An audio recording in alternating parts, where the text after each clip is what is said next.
Welcome to Vibrant TV నేను మీ శివాని కల్కి 2898 AD climax లో ఇచ్చిన ట్విస్ట్ కి ఆడియన్స్ కి బుర్ర తిరిగిపోయింది.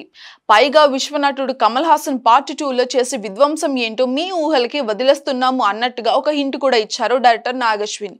ఇక దీంతో సినిమా పార్ట్ 2 కోసం ఆడియన్స్ తో పాటు సెలబ్రిటీలు కూడా చాలా ఆసక్తిగా ఎదురు చూస్తున్నారనే చెప్పాలి. అయితే ఇప్పుడిప్పుడే పార్ట్ 2 వచ్చే అవకాశం లేదని అయితే తెలుస్తోంది. పార్ట్ 2 కోసం ఆడియన్స్ కనీసం 2 ఏళ్లైనా వేచి చూడక తప్పేలా లేదు. లేటెస్ట్ బస్ ప్రకారం కల్కి పార్ట్ 2 2026 సమ్మర్ కి రిలీజ్ చేసే అవకాశం కనిపిస్తోంది. అయితే అది అధికారిక ప్రకటన కాదు, కానీ కల్కి మొదటి పార్ట్ షూటింగ్ సమయంలోనే పార్ట్ 2 చిత్రీకరణ కూడా 60% పూర్తయినట్టుగా సమాచారం అయితే ఉంది. కొన్ని కీలక సన్నివేశాలతో పాటు యాక్షన్ సీక్వెన్స్లు కూడా కొన్ని బ్యాలెన్స్ ఉన్నాయట. పైగా పార్ట్ 1 కి ఇంత రెస్పాన్స్ రావడంతో పార్ట్ 2 విషయంలో మరిన్ని జాగ్రత్తలు తీసుకుపోతుంది మూవీ టీం. అయితే పార్ట్ 2 లో కమల్ హాసన్ ప్రభాస్ మధ్య యాక్షన్ సీన్లు వేరే లెవెల్లో ఉంటాయని టాక్ అయితే ఉంది. ఇక ఈ సినిమా నిర్మాత అశ్విని దత్ కి సంబంధించిన ఒక ఆడియో కూడా సోషల్ మీడియాలో తెగ వైరల్ అవుతోంది. ఇక ఇందులో కల్కి మొత్తం ఎన్ని భాగాలుగా వస్తుందని ఎవరో అడిగితే అశ్విని దత్ ఇలా సమాధానం ఇచ్చారట.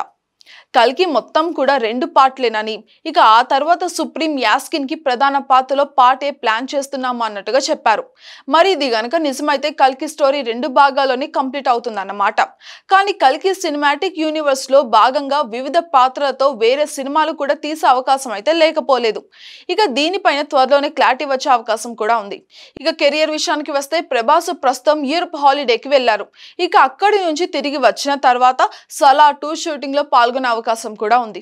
ఇక వీలైనంత త్వరగా ఇది కూడా పూర్తి చేసి సందీప్ రెడ్డి వంగా డైరెక్షన్ లో రాబోతున్న స్పిరిట్ సెట్ లో అడుగు పెట్టబోతున్నారు ప్రభాస్. ఇక ఇందులో అయితే పోలీస్ ఆఫీసర్ రోల్లో ప్రభాస్ నటిస్తున్నారట. ఇక ఈ చిత్రం వచ్చే ఏడాది రిలీజ్ అయ్యే అవకాశం కూడా ఉంది. ఇక అలానే మారుతి దర్శకత్వంలో చేయబోతున్న ది రాజాసాబ్ షూటింగ్ కూడా వీలైనంత త్వరగానే పూర్తి చేయడానికి రెడీగా ఉన్నారంట ప్రభాస్. ఇక ఇవన్నీ కూడా పూర్తయిన తర్వాత కల్కి పార్ట్ 2 మిగిలిన షూటింగ్ మొదలవచ్చు. ఇలాగా చేతి నిండా కూడా సినిమాలతో ప్రభాస్ కాల్ షీట్ అస్సలు ఖాళీ లేదు. For more updates subscribe to Vibrant TV.